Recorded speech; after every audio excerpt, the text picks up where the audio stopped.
नया तरीका से मना लए भैया हो, मना लए भैया हो। नया साल नया तरीका से मना लए भैया हो। नशा के छोड़ी जिंदगी अपन बना लए भैया हो। नशा के छोड़ी जिंदगी अपन बना लए भैया हो।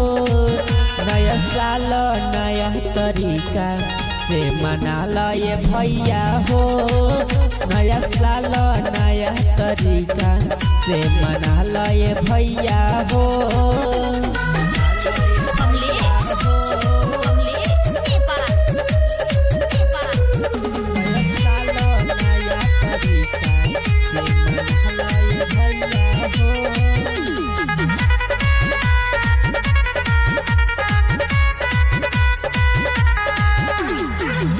साल भर के दिनवा रतिया कटी है आराम से। आशीष गावे है गानवा भैया तोहर काम से।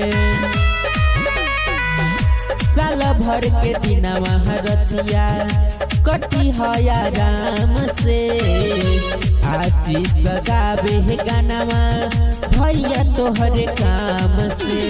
मुर्गे पखाली नया साल मनई है भैया हो। मुर्गे पखाली नया साल मनई है भैया हो। नया साल नया तरीका से मना लए भैया हो। नया साल नया तरीका से मना लए भैया हो।